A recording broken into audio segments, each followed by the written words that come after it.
नमस्कार, बेधड़क खबर देख रहे हैं आप। मैं हूं आपके साथ शंख। इस वक्त हम गोरखपुर कचहरी में हैं और यहाँ पे आप देख सकते हैं कि तमाम अधिवक्ता हमारे साथ हैं। ये संविधान के विद्वान हैं और जो सांस्कृतिक चीज़ों को लेकर बहस चल रही है देश में, उस पर हम बातचीत करेंगे। जो रामचरितमानस को लेकर विवाद उत्पन्न हुआ है, उसको लेकर इन लोगों का क्या कहना है, संवैधानिक प्रक्रिया क्या है और इस पर इनका क्या कहना है। और अभी तत्काल एक बयान मोहन भागवत का आया है कि जो जातियों का बंटवारा है वो जन्म से नहीं पंडितों के द्वारा किया गया। इन सभी विषयों पर बातचीत करेंगे। कि पहले अपना परिचय आप दे दीजिए। जी, मेरा नाम अंबिकेश धर दुबे है जी। मैं सिविल कोर्ट गोरखपुर में अधिवक्ता हूँ। क्या किसी राजनीतिक दल से भी आप संबंधित हैं अभी?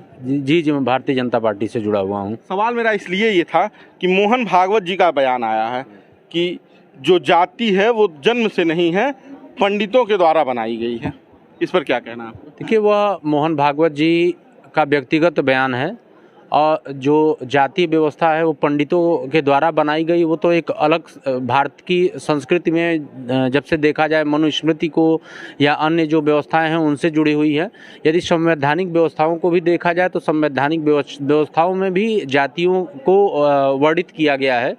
आर्टिकल 13, 14, 15, 16 तक, अनुच्छेद 13 से लेकर के 16 तक उन व्यवस्थाओं में और उन्हीं व्यवस्थाओं जातिगत आरक्षण की भी व्यवस्था जो है उसको दी गई है। तो केवल यह कि पंडितों को जोड़ करके जातियां बनाई गई हैं, तो मेरा व्यक्तिगत मेरी है कि मैं इस बात से नहीं सहमत हूं। क्योंकि यदि हमारा जो संवैधानिक व्यवस्था भी जो कर रही है, संविधान हमारा है वो सबसे बड़ा राष्ट्र का ग्रंथ है, उस ग्रंथ में भी इस प्रकार की व्यवस्थाएं हैं, तो वह अलग चीज़ है। मोहन भागवत जी की जो विचार होंगे उनके व्यक्तिगत विचार हो सकते हैं। संघ प्रमुख का ये व्यक्तिगत विचार है? ये आप व्यक्तिगत, ये संघ का विचार नहीं, चूंकि वो संघ प्रमुख है। प्रमुख देखिए, प्रमुख है, एक बहुत सम्मानित पद पर है और एक विद्वान है, वो मैं उनका बहुत सम्मान करता हूं। लेकिन जो यह व्यवस्था है, मैं संविधान की जो परंपरा है, एक अधिवक्ता हूं, संवैधानिक व्यवस्थाओं के अंतर्गत जो व्यवस्था है मैं उसके अनुरूप आपको बता रहा हूँ। रामचरितमानस पे उपजे विवाद को लेकर, जो चौपाइयाँ हैं उनको लेकर, आपके हिसाब से, चूंकि आप वकील हैं, आप संविधान और कानून के जानकार हैं, आप इस पे क्या कहेंगे? देखिए, जो रामचरितमानस जो है सनातन धर्म का सर्वोत्तम ग्रंथ है और उस पर किसी भी प्रकार की टिप्पणी किसी अपरिपक्व व्यक्ति को नहीं करनी चाहिए। आप स्वामी प्रसाद मौर्य को, चंद्रशेखर को अपरिपक्व व्यक्ति कह रहे हैं? जो भी आदमी धर्मशास्त्र न जानता हो वो हर व्यक्ति उसमें अपरिपक्व है और किसी भी राजनैतिक व्यक्ति को उस पर टिप्पणी करने का कोई अधिकार नहीं है। वो संत का जीवन पहले 10, 20 साल, 25 साल जी ले, उसे ऐसा लगता है त्याग और तपस्या से धर्म को आत्मसात कर ले, तब उस पर टिप्पणी करे, तब उस पर चर्चा की जाएगी। इस पर किसी राजनैतिक व्यक्ति को, जिस तरह कोई इंजीनियर जो काम करता है वो अधिवक्ता नहीं कर सकता, इसी प्रकार जो काम संत का है उसकी व्याख्या संत कर सकता है, उसकी व्याख्या कोई राजनैतिक दल नहीं कर सकता। तो आप इसे राजनैतिक बयान की दृष्टि से देख रहे हैं, मोहन भागवत के बयान को, स्वामी प्रसाद मौर्य के बयान को, या ये मतलब धर्म से या संविधान से भी जुड़ा हुआ? चूँकि काफ़ी लोगों की भावनाएं भी हैं। मान लीजिए किसी को शूद्र कह के ताड़ने की बात कही जाए, किसी को स्त्री को ताड़ने की बात कही जाए, तो क्या ये सभ्यता और संवैधानिक दायरे में है? देखिए, ताड़ना शब्द के जो अर्थ हैं वो जगह जगह बदलते रहते हैं। इसमें कोई संवैधानिक विधान की व्यवस्था नहीं है।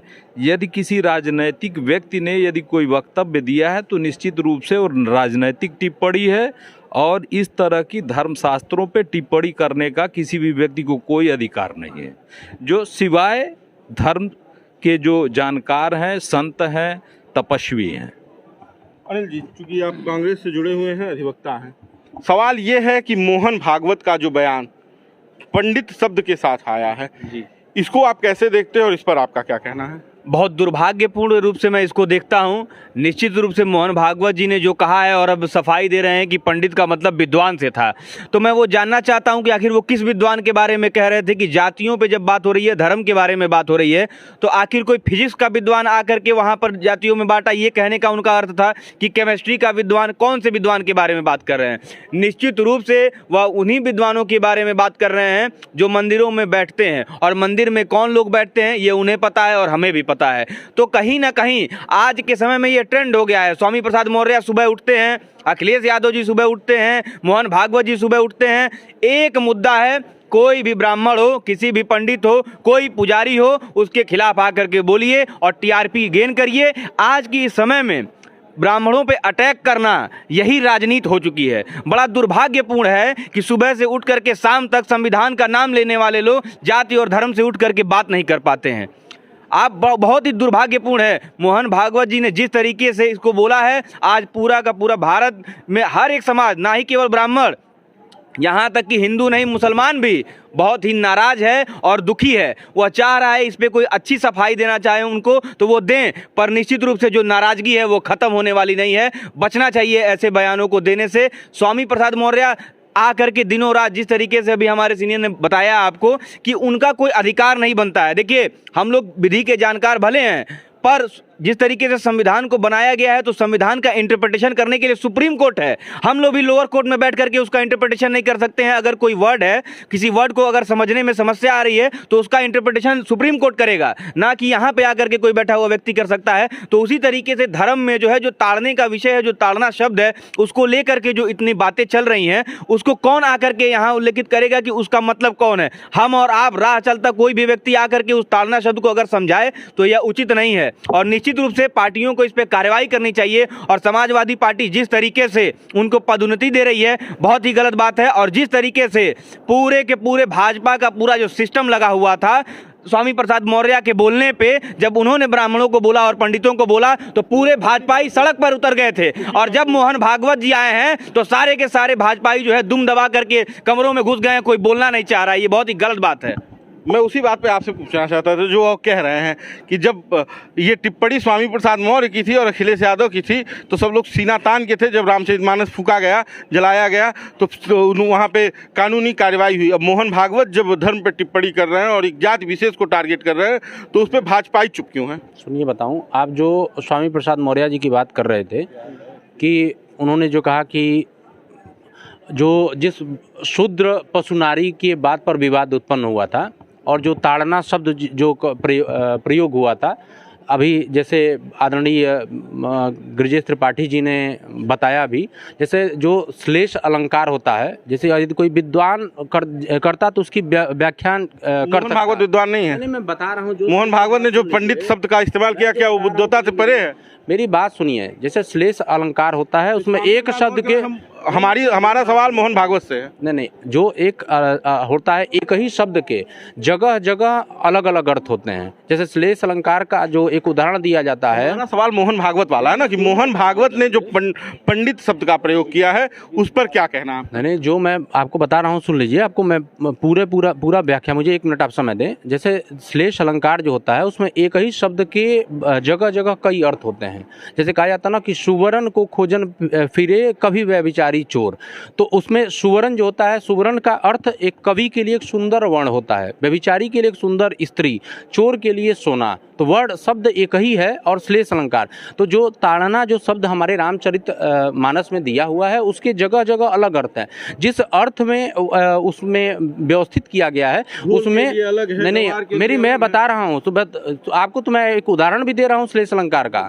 तो आप, मैं बता रहा हूँ, तो जो ताड़ना, यदि जो जैसे अलग अलग चीज़ों के लिए, यदि जो अनपढ़ है उसको शिक्षा, ठीक है, पुराने जमाने चाहे वो ना कहीं उसमें स्त्रियों का अपमान है ना कहीं, सहमति के बाद जी। मोहन भागवत जी का जो पंडित शब्द है, देखिए मोहन कौन सा अलंकार है? देखिए उसके लिए नहीं, उसके लिए देखिए जो उन्होंने पंडित शब्द किया हुआ है, मोहन भागवत जी एक बहुत विद्वान व्यक्ति हैं और डॉक्टर भी हैं, PhD भी उन्होंने किया हुआ है। दूसरा चीज़ यह है कि अब इसका किस शब्द में किए हुए हैं इसकी व्याख्यान वह स्वयं ही दे पाएंगे। उनके व्याख्यान को एक जन सामान्य करता हुआ किस परिपक्वता में वह स्तर, सामान्य स्तर पर उस पर चर्चा करके उस पर व्याख्यान दे दिया जाना एक नहीं है। जो मैंने आपको जाति व्यवस्था आपने पूछी, मैंने जो संवैधानिक व्यवस्था मैंने उसका वर्णन किया।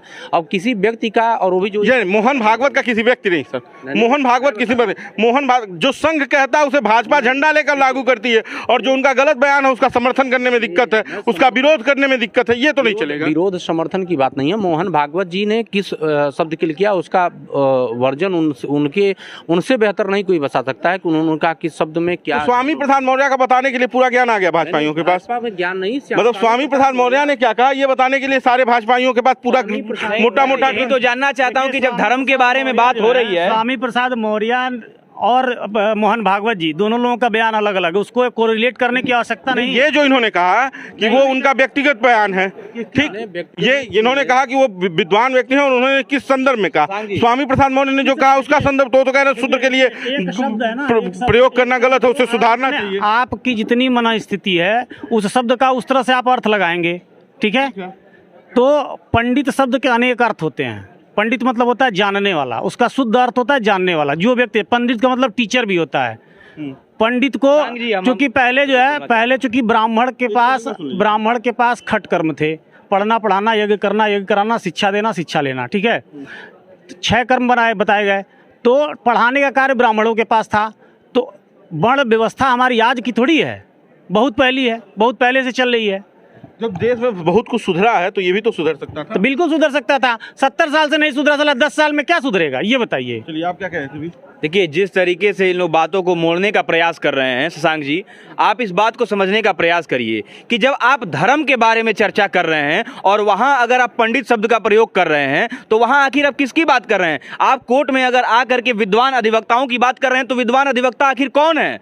जो विधि नहीं, पंडित नहीं है। बिल्कुल पंडित है। अरे भाई बात सुनिए, जो विधि के बारे में कहना जो पंडित है, जो जानने वाला है वो जानकारी कहा जाता है। क्या धर्म के बारे में वहाँ पंडित विधिज्ञ हो जाता है। आप ये बताइए, पंडित विधिज्ञ हो जाता है। धर्म के बारे में जानता है वो पंडित कौन है? जाति से आप अधिकतर मंदिरों में आप किसके बारे में संकेत करना चाह रहे हैं? आप बार बार सुबह उठ करके तो फिर 1585 की जब बात होती है तो क्यों आप बोलते हैं कि जातियों में बांटा जा रहा है? क्या नाम लेकर के बोलते हैं? किसके धर्म और जाति का नाम लेकर के बोलते हैं? आप बताइए शशांक जी, कौन 1585 में होता है? पर 15 और 85 जब बोला जाता है तो यह अपने आप समझ लिया जाता है कि किस जाति के विरोध में बोला जा रहा है। अब जो है 3% की बात हो रही है, तो आखिर किसकी बात हो रही है? बात कपड़े की नहीं है, बात कपड़े और टीके की नहीं है। बात यह है ना कि जब पंडित से ब्राह्मण टारगेट किए जा रहे हैं तो मोहन भागवत का जब ब्राह्मणों के ऊपर ये टिप्पणी है, पंडितों के ऊपर टिप्पणी है, कितना सहमति है? पंडितों के ऊपर टिप्पणी किया जा सकता है, ब्राह्मण के ऊपर टिप्पणी नहीं किया जा सकता है। ब्राह्मण जातिगत हो गया। अगर ब्राह्मण पे बोलेंगे ब्राह्मण कहेंगे ब्राह्मण में उस जाति की बात नहीं कर रहा हूँ, पर ब्राह्मण एक विचारधारा है, भविष्यवक्ता नहीं है। विचारधारा है, मैं विचारधारा की बात करता हूँ। नहीं। जेएनयू और तमाम ऐसे कॉलेजों में जब जाएंगे, जब ब्राह्मणवाद को जब गाली दी जाती है तो फिर कहेंगे मैं ब्राह्मण को गाली नहीं दे रहा हूँ।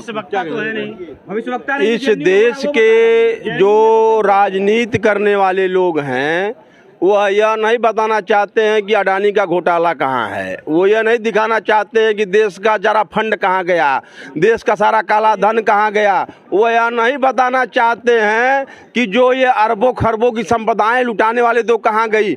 इसलिए समय समय से जनता को व्यस्त रखने के लिए, मस्त रखने के लिए, अपनी ऊर्जा का उपयोग करने के लिए बीच बीच में ये महामूर्ख पंडित, शूद्र, ढोल गवार पर सुनारी, कोई रामचरितमानस फाड़ रहा है, कोई कुछ कर रहा है। ये सारे राजनेताओं से, सारी पार्टियों से इस समय देश को खतरा है। पहले इनसे निपटने का काम है, बिना मतलब गाल बजाने की ज़रूरत नहीं है। और जो विषय पे आइए तो स्थिति ये है कि सत्य तक कोई न पहुंच पावे, इसलिए गलतफहमी में लोगों को उलझाए रखिए। मात्र इतना ही एजेंडा है, चाहे वो कांग्रेस हो, भाजपा हो, बसपा हो, सपा हो, ये सब गाल बजा बजा के अपनी राजनीति फेंक रहे हैं। अब सवाल ये है कि जो मतलब इन सारे विषयों में जिस विषय पे अभी चर्चा हो रही है, मोहन भागवत का ये जो जाति विशेष को लेकर, जैसे कि पंडित शब्द को लेकर टिप्पणी है, इसका क्या मतलब है? इसको कैसे देखा जाए? मोहन भागवत एक पार्टी के रीढ़ की हड्डी हैं और जब ऐसा महसूस हो रहा है कि उस पार्टी की कई कलई खुलेगी, जनता ने देखा अडानी लुढ़का है, अडानी से मान लीजिए अडानी आया, अरबों खरबों में चला गया, कहाँ से चला गया, और जो देश की संस्थाएं हैं, रेल है, LIC है, सब डूबती चली जा रही हैं। अब इस पर जनता विचार करे, इससे पहले उनको पंडितों विचार करने की छोड़ दिया जाए, ब्राह्मण विचार करने छोड़ दिया जाए। उधर रामचरितमानस से फाड़ देगा, एक उधर कहेगा शूद्र कहने लगेगा, कहीं नारी कहने लगेगा। अरे देश तो इसी चक्कर में फंसा रहेगा। कब वो सत्य जानेगा? देश का गरीब, नौजवान, किसान किस दशा में है इसकी किसी को चिंता है? आज पढ़ने के बाद बीटेक एमटेक करने के बाद बेरोजगारी है। आज देश का किसान बदहाल है, उसका गेहूं 16 रुपये में खरीद के और मार्केट में व्यापारी भाई 100 रुपये किलो आटा बेच रहे हैं, उस पर कौन चर्चा करने जाएगा? इससे अच्छा यही है कि पंडित, तिलक, तराजू, धर्म, कर्म, दुनियादारी हिंदुस्तान को आगे बढ़ने से रोकने वाले इस देश के सभी माननीय नेता हैं और ये सब आपस में मिले हुए हैं। आपस में आम जनता के प्रति ये सब उसी प्रकार से है जैसे भोलेनाथ के लिए भस्मासुर। इस देश की जनता भोलेनाथ है, इन सबको हर हरा के आशीर्वाद दे रही है, जब तू उल्टे दौड़ा ले रहे हैं भस्म करने के लिए। अब ये बताइए कि मोहन भागवत को मोदी जी ने इसलिए इस्तेमाल किया क्योंकि अडानी से हटाया जा सके जनता का ध्यान? नहीं, मोहन भागवत जी का कद दूसरी तरफ है, मोदी जी का कद दूसरी तरफ है। मोदी जी देश के प्रधानमंत्री हैं और मोहन भागवत जी आरएसएस के प्रमुख हैं, तो उन दोनों की तुलना दोनों अपने मेरा सवाल ये है कि भाजपा ने मोहन भागवत का इस्तेमाल अडानी से ध्यान हटाने के लिए क्या किया है? देखिए जो भाजपा से हैं तो कैसे बोलेंगे? दलीय निष्ठा से ऊपर उठ के बात करने की जरूरत है। हम भाजपा, सपा और कांग्रेस के टट्टू नहीं हैं, इनको हम बनाते हैं, ये हमें कुछ नहीं बनाने वाले। मैं दिन भर मेहनत करूंगा तो देश और काना सरकारें चलती हैं। मैं 10 रुपया खर्च करता हूं तो 2 रुपया सरकार वाले लेते हैं, जिससे इनकी रोजी रोटी चल रही है। ये क्या हमें बनाने वाले हैं? और जिस दिन देश की बात आएगी तो उस दिन दलीय सीमाओं से ऊपर उठ के बोलने की जरूरत है, दमने की जरूरत नहीं किसी से। हम किसी के गुलाम नहीं हैं और अगर यही सोच रही तो एक दिन हम इन्हीं के हाथों में देश को दे बैठेंगे, फिर गुलाम बन जाएंगे। हमने अंग्रेजों से लड़के, मुगलों से लड़के और इस देश को आजाद कराया है, गुलामी से मुक्त कराया। पुनः गुलामी के अंधेरे में ढेरने वाली पॉलिसी से आप दूर उठिए और तेल लगाने से पहले बचने का काम करिए आप लोग। अभी आप क्या कह रहे थे? मैंने ये कहा कि ये स्वयं ही उस पार्टी से जुड़े हुए हैं, तो उस पार्टी के कद और उसके बारे में ये क्या बताएंगे? 100 बात की एक बात है। आपने पूछा कि मोहन भागवत ने अभी पंडितों के बारे में कहा। आप पहले इस चीज़ को गहनता से आपने जांच करिए कि पंडित क्या है। पंडित कोई विशेष समुदाय या कोई वो नहीं है। हर वो आदमी जिसको किसी विशेष क्षेत्र में किसी अपने व्यक्तिगत चीज़ों में जानकारी है, वो पंडित है। तो इससे अगर आप ये इस किसी जाति, धर्म या विशेष समुदाय को जोड़ कर देखते हैं तो ये सिर्फ उन पे कुठाराघात नहीं है, ये 140 करोड़ जनता पे कुठाराघात है। आप सिंपल सी एक बात देखिए, एजुकेशन बजट इन्होंने कट आउट कर दिया, हेल्थ का बजट कट आउट कर दिया। आपने कहा आपने 7 लाख तक का हमने इनकम पे टैक्स फ्री कर दी। चिंता ये नहीं है कि टैक्स 7 लाख पे फ्री हुई, चिंता ये है 7 लाख कमाएंगे तब तो देंगे टैक्स। वाह, आप ये समझिए। आपने ये कहा कि 7 लाख पे टैक्स फ्री कर दी, लेकिन एटीसी का जो रिबेट मिलता है इंश्योरेंस पे, आप जाके देखिए आज के टाइम पे, पहले वो नहीं था, अब उस पे ले लिया। आप ऐसे देखिए सोना चांदी, आप जानते हैं कि भारत ऐसा देश है जहाँ पे महिलाएं अगर किसी चीज़ में इन्वेस्ट करती हैं तो वो सोना गहना है, क्योंकि उनको लगता है कि यही एक ऐसा इन्वेस्टमेंट है जिसको बाद में चल के उसका रिटर्न उनको अच्छा मिलेगा। लेकिन अब इन्होंने क्या किया, पहले प्रधानमंत्री जनधन खाते खोले और सारे लोगों को लालच देके उनका खाता पैसे उनको जमा कराए। उसके बाद अब इन्होंने नया एक टारगेट लाए हैं कि महिलाओं के रखे हुए पूंजी पर उसको आप चोट पहुंचा रहे हैं कि महिलाएं अब आगे जाके इन्वेस्ट ना कर पाएं। सिर्फ और सिर्फ इनका एक ही मुद्दा है, अडानी से कैसे लोगों को भटकाया जाए, सिर्फ और सिर्फ एक मुद्दा है। अडानी को बचाने के लिए सारा संघर्ष है। अब ये बताइए, आप युवा अधिवक्ता हैं, ये सारा जो संघर्ष चल रहा है, कभी मोहन भागवत का बयान तो कभी अखिलेश यादव और स्वामी प्रसाद मौर्य का बयान, इसे बचाने का अडानी को प्रयास है या ये देश का जरूरी मुद्दा भी है? देखिए, ये जरूरी मुद्दा तो कभी नहीं हो सकता है। जिस तरह से ये लोग राजनीतिक अपने भावनाओं से प्रेरित होकर के ओछी टिप्पणियां करते जा रहे हैं, चाहे वो जन भावनाओं को आहत करने की बात हो या फिर एक धर्म और एक विशेष वर्ग को टारगेट करने की बात हो। आप पंडितों को टारगेट करते हैं, आप रामचरितमानस को टारगेट करते हैं और सिर्फ इसलिए टारगेट करते हैं ताकि आपका राजनीतिक प्रगति हो जाए, आपके दल को अच्छा वोट मिल जाए या फिर कोई अलग वर्ग विशेष जो है आपसे जुड़ जाए। तो यह पूरी तरह से राजनीति से प्रेरित है। दूसरी बात जो अभी आपने कही कि मोहन भागवत जी का जो बयान आया है, इस समय जो आया है, मैं भी ये मानता हूँ कि इस समय जो बजट सत्र आया था, बजट पास हुआ, उसके बाद फिर अडानी का मुद्दा चल रहा था। देश में तमाम ऐसे बड़े मुद्दे थे जिस पे मीडिया को और जनता को सोचने की विषय था, लेकिन इस विषयों से भटकाने के लिए इस विषयों से भटकाने के लिए ही इन्होंने एक बयान दिया। और सबको पता था कि मोहन भागवत जैसे व्यक्ति ही अगर ये बयान देंगे तो चर्चा बनेगा। अगर कोई दूसरा छोटा नेता इस चीज़ का बयान देता तो उस चीज़ को कोई नहीं पूछता, लेकिन मोहन भागवत जो कि एक राष्ट्रीय स्वयंसेवक संघ के प्रमुख हैं, वो अगर इस तरह का बयान देते हैं तो निश्चित रूप से यह चर्चा का विषय बन जाएगा। और यह बहुत ही निंदनीय बयान है, जिसके लिए उन्हें माफ़ी मांगनी चाहिए देश से। चलिए, अब माफी मांगने तक की बात आ गई है, तो क्या भारतीय जनता पार्टी खैर मोहन भागवत के बयान पे मांगेगी माफी? आप सुनिए बात बता, अडानी पे प्रधानमंत्री बोलने के लिए तैयार है ना मोहन भागवत पे? अडानी का विषय अलग चीज है। अडानी प्रधानमंत्री के अडानी नहीं ना है। किसके अडानी है? नहीं, प्रधानमंत्री वह भारत सरकार में, सुनिए बात बोलो, एक व्यवसाय, वह अडानी एक व्यवसायी हैं। अडानी एक व्यवसायी हैं, वो ना कि लोग तो कह रहे हैं कि 14 के चुनाव में हवाई जहाज मोदी जी के पास उन्हीं का। सुनिए बात बता दूं, जो आप जाति व्यवस्था और पंडित की व्यवस्था की बात कर रहे हैं, ये हवाई जहाज वाला क्लियर कर दीजिए। हवाई जहाज की व्यवस्था वो जानते होंगे, मुझे नहीं पता। दूसरी चीज ये बताइए कि जो वर्तमान में आप वर्तमान समय में संवैधानिक जो हमारा युग है, ठीक है, संवैधानिक युग में जो जात की व्यवस्था चल रही है वो भारत की संविधान के अंदर वर्णित अनुच्छेदों की व्यवस्था के अनुरूप चल रही है।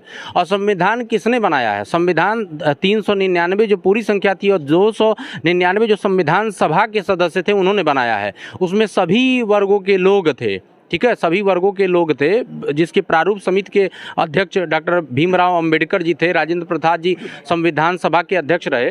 तो आप इन लोगों ने, तो यह लोग अपने जो सभी धर्मों सभी संप्रदाय के लोग थे, तो इन लोगों ने व्यवस्थित, इन लोगों ने वर्णित किया हुआ यदि संविधान में जाति व्यवस्था को, तो यह लोग भी जो है तो वह भी एक जाति को कहिए, चाहे संवैधानिक पंडित है, जिन्होंने संविधान बनाया वो भी संवैधानिक पंडित है। तो संविधान चाहिए ना कि आखिर किस पंडित की बात कर रहे हैं, संवैधानिक पंडित की बात कर रहे हैं या किसकी बात कर रहे हैं? जब देखिए आजकल इस पे फेसबुक वगैरह पे एक बहुत चल रहा है कि मेरा कुत्ता कुत्ता तुम्हारा कुत्ता टॉमी, वही वाली हालत है। अगर भारतीय जनता पार्टी का अगर कोई भी व्यक्ति है, उससे जुड़ा हुआ कोई भी व्यक्ति अगर है, वो धर्म के बारे में अगर उसको गाली भी देता है किसी धर्म को, तो वह बहुत अच्छी बात कर रहा है। और उसके अलावा अगर कोई बात धर्म पे कोई टिप्पणी कर देता है तो सुबह से शाम आकर के पूरे टीवी चैनलों को इन्होंने खरीद लिया है अडानी और अंबानी के माध्यम से, और हर एक टीवी चैनल पे केवल और केवल उसी का बात होगा, उसी का डिबेट होगा, उसके अलावा कुछ नहीं होगा। और जब अपने बोल देते हैं, अपने पार्टी के लोग बोल देते हैं, अपने विचारधारा से लोग जुड़े हुए, देखिए आपको अगर बात करनी है, अगर धर्म के बारे में, अगर कुरान के बारे में मेरे घर का भी कोई व्यक्ति गलत बोलता है, गलत कोई टिप्पणी करता है, तो मुझे उठ खड़ा होना चाहिए और उसको मना करना चाहिए कि नहीं आप ये गलत बोल रहे हैं। चाहे वो कोई किसी भी पार्टी का व्यक्ति हो, चाहे कांग्रेस का हो या सपा का हो या भाजपा का हो या उससे जुड़े हुए किसी दल का व्यक्ति हो, अगर वह गलत बोलता है तो गलत बोलता है, आपको मानना चाहिए। अगर कोई एक बात की धर्म का उठा ले, आप सुबह से शाम इसलिए चलाना चाहते हैं कि बेरोजगारी पे बात ना हो सके, महंगाई जिस कदर बढ़ती जा रही है उस पर आप चर्चा नहीं करना चाहते हैं। आप लोकतंत्र में, आपको पता है कि आप और हम, आप भी कितने आज़ाद हैं, ये आपको भली भांति पता होगा। अगर आप योगी जी के खिलाफ कुछ बोलने का प्रयास करिए तो देखिए बुलडोजर किस तरीके से आपके ऊपर चल पड़ता है। अभी देखिए मुर्तजा ने, अभी आपने देखा होगा, एक छुरी लेकर के मुर्तजा पहुंच गया तो उसको फांसी की सजा हो गई। ISIS वाले भी शर्मा रहे होंगे कि एक चक्कू लेकर के हमने आतंकवादी को भेज दिया है। बताइए, इस तरीके से कोई चक्कू लेकर के जाता है, इतना बड़ा आतंकवादी है, 6 से 7 महीने में उसको फांसी की सजा दे देते हैं। इस तरीके का गलत काम ये लोग कर रहे हैं, केवल और केवल ये चाह रहे हैं इस तरीके से कोर्ट से सजा हुई है। नहीं, ये लोग चाह रहे हैं, ये लोग जानबूझ करके करा रहे हैं। नहीं, देखिए योगी जी ने फांसी दिया, बात समझिए, फांसी की सजा योगी जी की बात मंदिर में बात को नहीं आप हटा रहे हैं, पूरी बात सुन लीजिए। मीडिया ट्रायल का कई जजों ने ये बताया है कि मीडिया ट्रायल का बहुत बड़ा असर कोर्ट पे पड़ता है। आप समाज से हट नहीं सकते हैं। तो मीडिया, वही तो मैं बता रहा हूँ कि मीडिया को आपने खरीद लिया है। आप सुबह से शाम एक डिस्कोर्स देखिए, पेट्रोल जो है, पेट्रोल पे आप जब नहीं चर्चा करना चाहेंगे, देखिए मैं सुबह जब निकलता हूँ तो परेशान रहता हूँ कि आज 2 पैसा कमा करके उसकी रसीद दिखा दे विपक्ष वाले। बात सुन लीजिए, रसीद सब पता है, NDTV का आपको पता है। आप सुनिए, मैं जब सुबह घर से निकलता हूँ तो ये सोच के निकलता हूँ कि आज 4 पैसा कमा के घर जाऊंगा कि नहीं जाऊंगा, और जैसे आता हूँ पता चले धर्म की टिप्पणी शुरू हो जाती है, मैं धर्म में व्यस्त हो जाता हूं, फिर मैं पार्टियों में व्यस्त हो जाता हूं, 1 पैसा घर ले जाने की हैसियत नहीं हो पाती है। तो आप बताइए, कर रहे हैं, बाकी लोग तो सेकुलर हैं, यही तो करती है, तो धर्म में क्यों व्यस्त हो रहा है? शशांक जी, आप मीडिया से हैं, आप क्यों आए हैं इस विषय पे चर्चा करने? क्योंकि ये समसामयिक मुद्दा है, यह इस समय चल रहा है, आज तक से लेके NDTV लेकर के नहीं। कितना दिए सर? कितना दिए बताते यही रहे ना, आपसे पूछ रहा हूँ, आपने कितना दिया? सीता पे लगे हैं आरोप, तो माता सीता पे लग चुके हैं। हमारे देश में आरोप तो किसी को बना, लेकिन मैं थोड़ा सा आपको अभी जनवरी के महीने पे ले जाना चाहता हूँ। आप सभी बंधु जो है जनवरी में आप जाएंगे, जनवरी में अचानक आप नए साल का आगाज़ कर रहे हैं, तब तक आप सारे टीवी देखते हैं कि कोरोना आ गया। सभी के मन में दहशत आ जाती है, फिर कोरोना बैक आ रहा है। 10 दिन सब लोग खामोश हो जाते हैं, नहीं लग रहा है फिर हम लोग को इसे बंद करके जाना पड़ेगा, फिर न्यायालय बंद हो जाएगा, फिर सारी चीज़ें हो गई। जानते हैं क्या था? मात्र राहुल गांधी की रैली दिल्ली न पहुँचे, कोरोना 10 दिन टीवी में आया रहा, सबके मन में फाया रहा। देखिए कितनी साजिश की तहत जो है मुद्दों को भटकाया जाता है, लोगों को हिलाया जाता है, और हम सारे प्रबुद्ध लोग शाम को चैनल देखकर जो है अपने आप भावनाओं में बह जाते हैं, मूल बिंदुओं से भटक जाते हैं।